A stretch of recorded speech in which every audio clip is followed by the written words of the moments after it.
Hey Psych2Goers.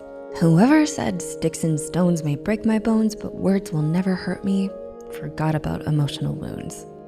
Ever stop to wonder why that forgotten birthday still hurts, even though it happened many years ago, or why you still stay awake at night wondering why someone backstabbed you in high school?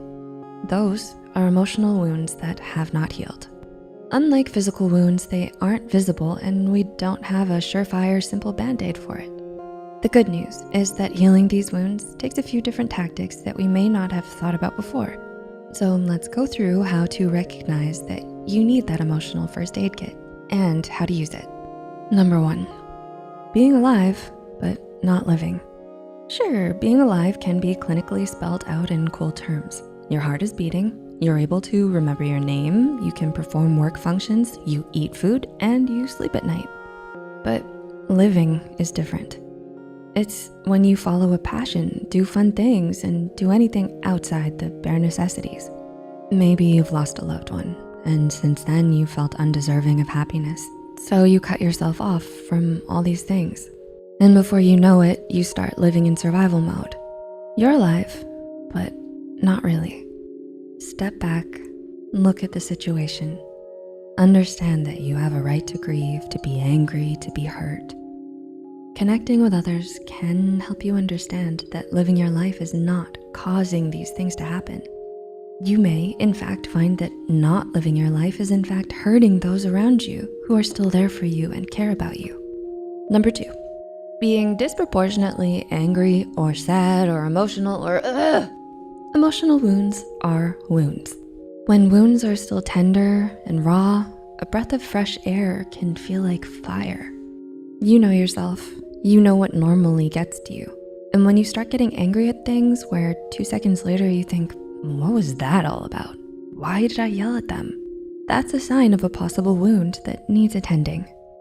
You might not even be getting something directed at you. You could be looking at random paint colors and suddenly you're sobbing. You're not losing your mind. It's your emotions trying to communicate to you, saying, hey, you have some processing to do so we can get to healing. It likely means that there's something that hasn't been fully acknowledged and dealt with. It may be perceived as embarrassing or you thought you were done with it. But if you're still emotionally everywhere, perhaps it's time to take a second look and acknowledge these emotions. Number 3, you can't stop replaying the situation over and over. Admitting the situation and talking about it is good. You have to admit that it's there for it to be healed. But if you keep talking about it without direction or purpose and on repeat, it's gone from helpful to harmful. So when talking about the situation or assessing it, always ask yourself, what am I getting out of talking about it? Is there something I still don't understand that will help me move to the next step? And ask yourself honestly if you're repeating things because you're denying what you already know, but hoping to get a different answer. This is not closing a wound, it's reopening it and undoing all the hard work you've done before. Number 4, self-growth stunted by fear. Part of living or experiencing life is continuing to grow. Learn and reach out. Being hurt emotionally can make you hyper-aware of other intense emotional opportunities. For example, if you were in a harmful relationship, you may stop getting into relationships where you feel deep emotions. But you're robbing yourself of the life you deserve if you do this. You deserve to learn and grow despite the ups and downs that have come. It's normal to fear the unknown and the what if, but having the courage to grow anyhow is worth it. We're not saying don't fear, because that's inhuman. It's how you deal with it that matters. Understand your fear and recognize that the bad thing is not the only option that will happen. Recall, remember, and recognize all the factors that are on your side. Realize that these factors exert just as strong a force as anything else. Do what you need to give yourself the best chances possible. It could be having a backup plan, or it could be a different approach from the one taken before, but you can do this. And number 5, sleep schedule. What sleep schedule? Have you been losing sleep? Even when you haven't been downing caffeine or stay awake meds? If so, something is going on emotionally. Ironically, getting good sleep is one of the things that will assist with healing that wound. So, tackle this by getting yourself an honest-to-goodness routine. That's right, sleep prep. Here are a few suggestions to get you started making your own personalized routine. No food or electronics 1 hour before your goal sleep time.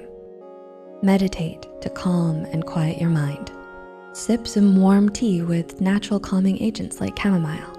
Sleep helps your whole you recoup. Persistence and courage are required to heal emotional trauma. Many of us can agree that emotional trauma cuts deeper and lasts longer than most physical injuries.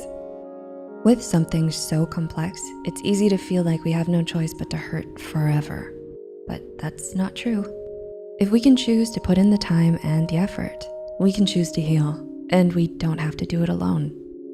To navigate this journey, it's normal and even encouraged to speak to the guidance of a seasoned professional. You are worth the time and effort. Don't rob yourself of the best life you could live. How do these points resonate with you? Please feel free to comment and discuss any methods you've tried or things you're puzzling over. Thanks so much for watching, and we'll see you soon.